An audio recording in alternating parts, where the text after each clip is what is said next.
মান যাল্লাযী ইয়াশফাউ ইনদাহু ইল্লা বিইজনি।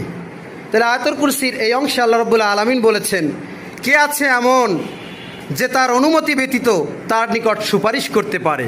তাহলে আল্লাহর অনুমতি ছাড়া কিয়ামতের কঠিন মুসিবতের সময়, যেই সময় নবীরা পর্যন্ত ইয়া নফসি নফসি বলতে থাকবে, ওই সময় আল্লাহর হুকুম ছাড়া কেউ সুপারিশ করতে পারবে পারবে না। এটাই আল্লাহ রাব্বুল আলামিন এখানে বলেছেন, ইয়ালামু মা বাইনা আইদিহিম ওয়া মা খালফাহুম। তাদের সামনে ও পেছনে যা কিছু আছে সবই তিনি জানেন। অর্থাৎ আমাদের ভবিষ্যৎ কি, এটা আল্লাহ ছাড়া কেউ জানে না। ভবিষ্যতে 500 কোটি বছর পর কি হবে তাও জানে কে? আল্লাহ রাব্বুল আলামিন জানেন।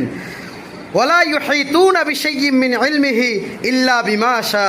তিনি যা ইচ্ছা করেন তাছাড়া তার জ্ঞানের কোনো কিছুই তারা আয়ত্ত করতে পারে না।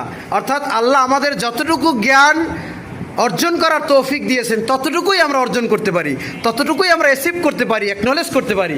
এছাড়া আমরা আর কোনো জ্ঞান শিখতে পারি না আল্লাহর অনুমতি ছাড়া, বা আল্লাহ যতটুকু দিয়েছেন ততটুকু ছাড়া।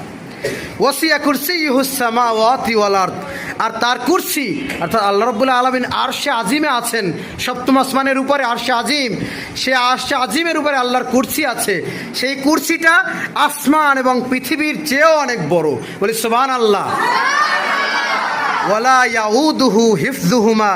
আর এগুলোর রক্ষণাবেক্ষণ তাকে ক্লান্ত করে না। এই যে বিশাল বিশ্ব ব্রহ্মাণ্ড, বিশ্ব জগৎ, এই যে সৌরজগতের 8টা গ্রহ, বুধ, শুক্র, পৃথিবী, মঙ্গল, বৃহস্পতি, শনি, ইউরেনাস, নেপচুন, এভাবে সৌরজগৎ আবার একটা মিল্কওয়ে, একটা গ্যালাক্সিকে কেন্দ্র করে ঘুরতেছে। তাম বিশ্বজগৎ বিশাল সৃষ্টি আল্লাহ রাব্বুল আলামিনের। এইগুলো রক্ষণাবেক্ষণ করতে গিয়ে, এইগুলো প্রতিপালন করতে গিয়ে আল্লাহ রাব্বুল আলামিন ক্লান্ত হয়ে যান না, বা তাকে কষ্টান্বিত করে না, কষ্ট হয় না তার কোনো। অহুয়াল আলিয়ুল আযীম। আর শেষে আবার তার 2টা নাম দিয়েছেন, একটা হচ্ছে আলিয়ুন আর একটা আযীম। তিনি অতি মহান, সর্বশ্রেষ্ঠ। এই হচ্ছে আয়াতুল কুরসি।